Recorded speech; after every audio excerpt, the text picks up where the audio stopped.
Hi, dear friends. Today's topic is insight about a book named World History, Volume 2 from 1400, and had several authors. Publisher is OpenStax. 2022. By the way, I have created the volume 1 from this book also, and it means you can learn them as a learn path. If you in my application, you can see the open on the top the path. It is learning path. I would create this one. Means makes sense that you watch the first video about volume 1 and then watch this video. Anyway, the rest you can pause the video and read. Let us begin the journey. First thing first, background images are from me, not from book, and because of copyright I have very minimum screenshot, but at the end I would show you the book content in a fast pace. I think it is legal because you cannot buy in a black box. You should have some feeling about the content, and don't go anywhere. Stay there. I would show you a little bit something, and also a little bit about my application. This book is not just a long chronology of world events. It is designed to teach both global history and the way historians read sources, compare perspectives, and interpret evidence. That makes it stronger than a purely fact-driven survey textbook. From the preface onward, the book presents history as a discipline of questioning, as well as a body of knowledge. For a buyer, that means, you, the value lies in both the content coverage and the learning design. The book is clearly aimed at introductory college world history courses in both 2-year and 4-year institutions. It is also written clearly enough that serious self-learners can use it without a classroom. The tone is accessible, structured, and teacher-friendly rather than specialist or overly theoretical. That makes it a strong fit for students, instructors, and readers who want a dependable global overview. It is less suited to readers who want a narrow regional specialty book or a more literary popular history. One of the book's clearest strengths is how well the material is organized. The contents divide the story into 3 large units: early modern connections, the age of revolution and industrialization, and the modern world since 1914. That gives the reader a strong chronological backbone while still moving across many world regions. It helps a very large book feel manageable rather than shapeless. For a buyer, this means the book is built to be followed systematically, not sampled at random. Visual evidence from the book. It is chapter 1, primary source. Actually, this is where the book really distinguishes itself from weaker survey texts. It teaches students how to evaluate author, audience, intent, and content, not just what happened in the past. That means the book is training historical thinking, not just memory. The recurring features boxes keep that method active across whole volume. For many people like you who are interested in this book, or maybe supposed to be interested, this is the strongest reason to choose this book over a more passive survey. This visual evidence is author, audience, intent, and content, followed immediately by dueling voices exercises on child labor in Great Britain. Why it is important? Actually, it is proves that the textbook teaches method, not just historical information.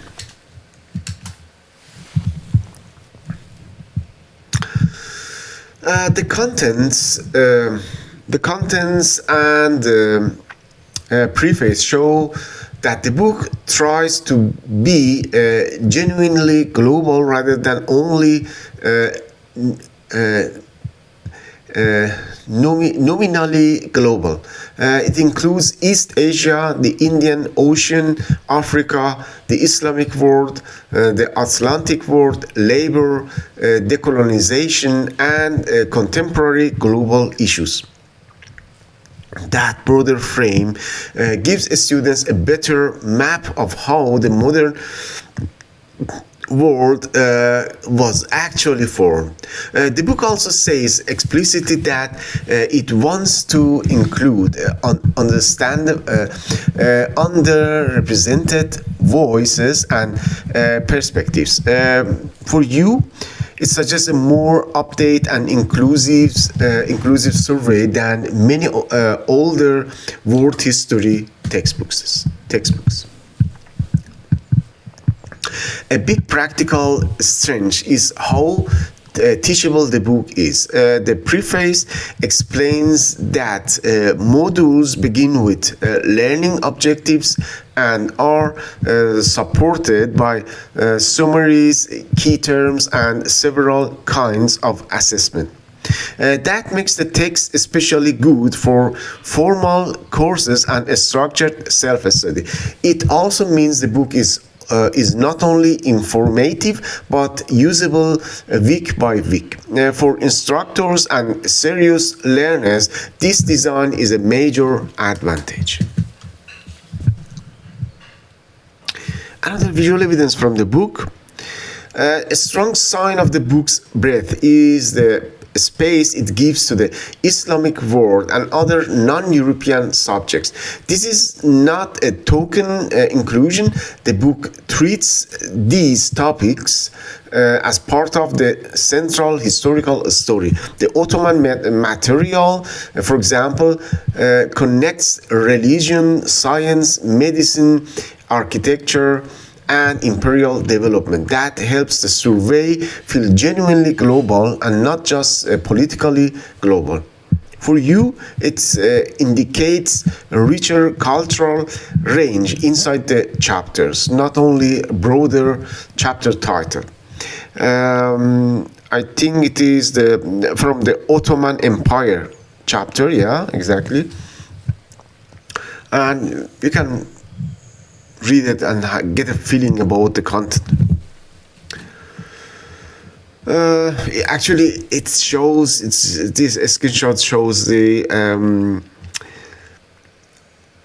shows the book's content is not limited to European political history. It also shows how the textbook combines cultural history, science, architecture, and source-based pedagogy in the middle of the survey.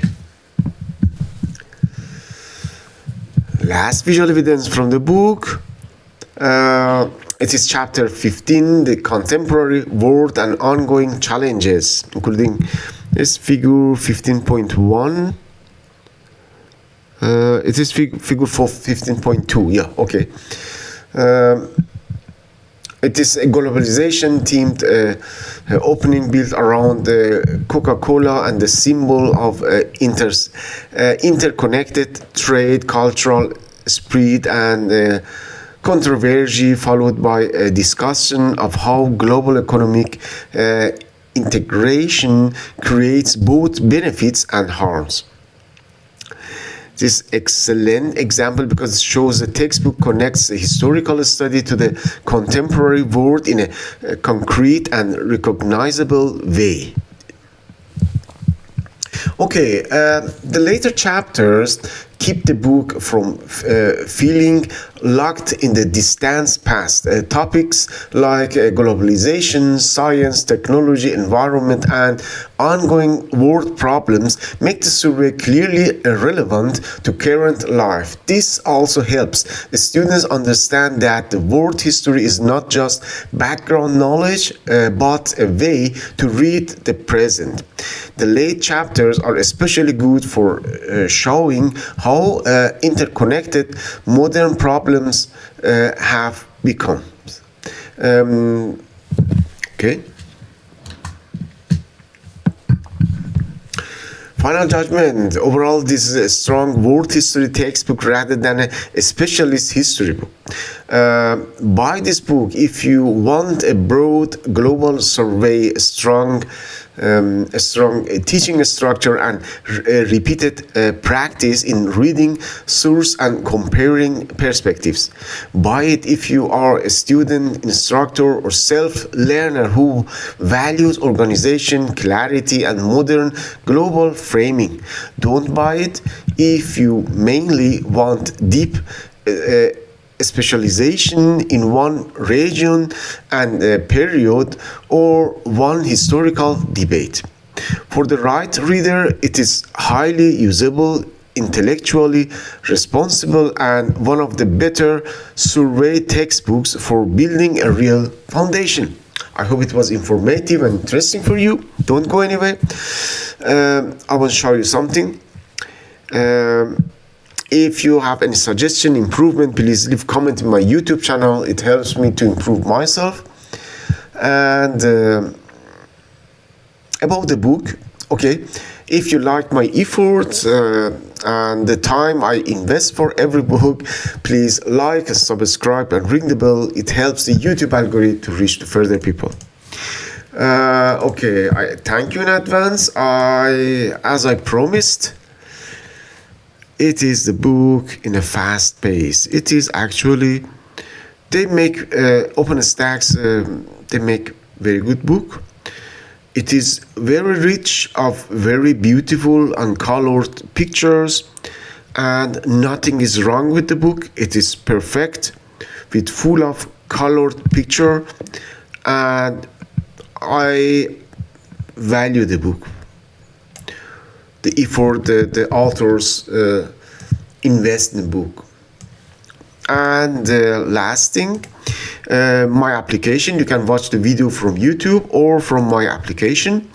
Here you have more possibility like filtering system and many sophisticated things that 1 year I have invested into to create this application. It is much work behind of it. If you like to use it, it is more beneficiary. Register, it is free, and watch the video either from here on top help. Getting started with ReelReads. First one is activated. Watch the video to get familiar with my application. I hope it was informative and interesting for you. Until the next book inside, bye bye and stay tuned.